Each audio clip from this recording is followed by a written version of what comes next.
siang, salam sejahtera bagi kita semua. Kami dari kelompok 6 akan mempresentasikan topik mengenai Human Capital Management, peran dan masa depan Human Capital Management. Presentasi ini kami buat dalam rangka pengambilan nilai mata kuliah Manajemen Sumber Daya Pembangunan dengan Mener Stefanus sampai PhD sebagai dosen pengampu mata kuliah. Perkenalkan, anggota kelompok kami, saya sendiri Rahel Hutapea, dan teman-teman saya Gabriela Sembel, Anggi Palit, dan Caroline Horopung. Human Capital Management adalah perkembangan total dari potensi manusia yang memperlihatkan nilai organisasi. HCM membahas tentang bagaimana menciptakan nilai organisasi melalui anggotanya. Kingsmill di tahun 2003 dan Holbasche di tahun 2005 menjelaskan bagaimana sebuah organisasi seharusnya mengukur human capital yang dimiliki dan memperhitungkan nilai dari manusianya dalam laporan dan rekening tahunan, serta meningkatkan status dari aset manusia dalam pasar tenaga kerja. Bagi Kingsmill, human capital management atau cara organisasi mengatur, merekrut, mempertahankan, melatih, dan mengembangkan karyawannya terkait dengan cara memandang manusia sebagai aset bisnis yang berharga, bukan hanya sebagai pengeluaran biaya. Hal ini lebih pada meyakinkan bahwa organisasi memiliki orang-orang dengan skills dan pengalaman untuk menjalankan strategi bisnis. Saat ini dan masa depan, modal intelektual dan potensi inovasi merupakan kunci jangka panjang bagi kesehatan organisasi, dan bahwa manusia atau human capital merupakan sumber utama dari kedua aset tersebut. Kesuksesan organisasi akan bertambah seiring kemampuan organisasi untuk beradaptasi dengan lingkungannya, bergerak dengan cepat dengan tetap berorientasi pada konsumen, secara berkelanjutan, berinovasi sambil tetap memperhatikan efisiensi, serta terutama mengoptimalkan talenta dari karyawannya. Strategi Human Capital Management sendiri, yang pertama, prioritas learning dan development bagi karyawan yang berpotensi. Yang kedua, kembangkan boarding yang terintegrasi bagi karyawan baru dan rolling. Dan yang ketiga, mempertahankan karyawan yang berdedikasi. Dan yang keempat, membuka peluang lelang jabatan. Peran Human Capital Management. Human Capital Management memiliki peran penting dalam perusahaan. Pertama, mendorong proses rekrutmen karyawan secara tepat. Kedua, membuat para karyawan merasa nyaman di tempat kerja. Ketiga, mempertahankan karyawan yang bertalenta tinggi. Keempat, menyediakan proses untuk mengoptimalkan kinerja dan efisiensi staf perusahaan. Kelima, memberikan strategi keseluruhan untuk memadukan daya tarik bakat, rekrutmen, orientasi, pelatihan dan pengembangan karyawan, dan penilaian kinerja dan umpan balik.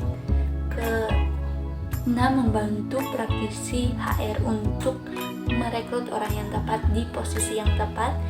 Ketujuh, berfokus pada pilihan tepat untuk pelatihan dan pengembangan skill karyawan. Kedelapan, membantu karyawan menganalisa kekurangan dan mendukung strategi skill improvement.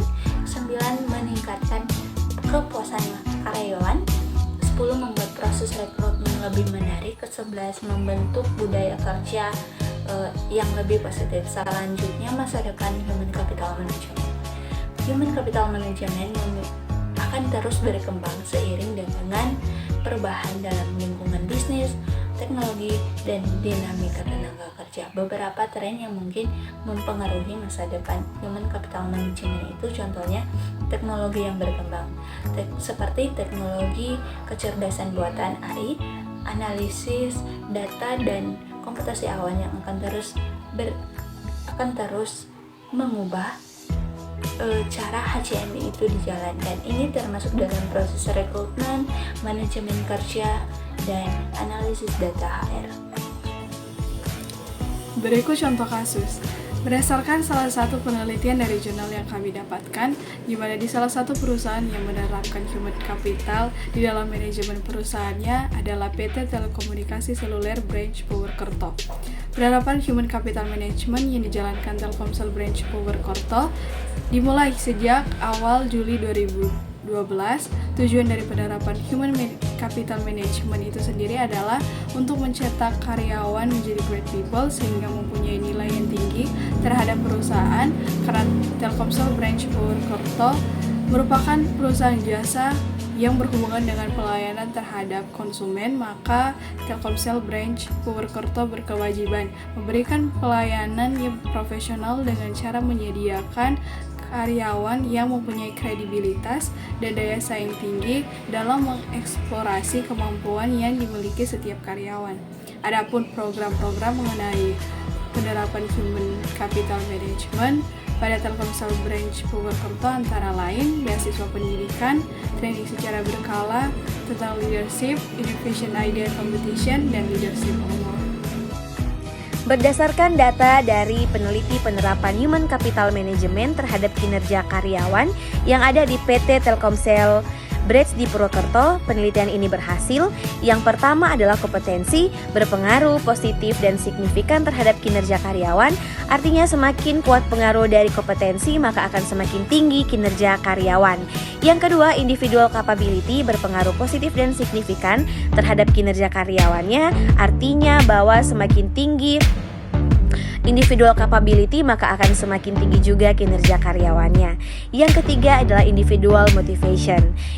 Individual motivation sangat berpengaruh positif dan signifikan terhadap kinerja karyawan. Artinya semakin kuat pengaruh dari individual motivation, maka akan semakin tinggi kinerja karyawan. Begitupun sebaliknya. Yang ketiga adalah secara bersama-sama kompetensi, individual capability, dan individual motivation ini sangat berpengaruh positif dan signifikan terhadap kinerja karyawan. Artinya bahwa semakin kuat pengaruh dari kompetensi, individual capability, dan individual motivation, maka akan semakin tinggi juga kinerja karyawannya. Demikian dari kelompok kami, sekian dan terima kasih. Mohon maaf jika ada salah-salah kata ataupun penyebutan nama.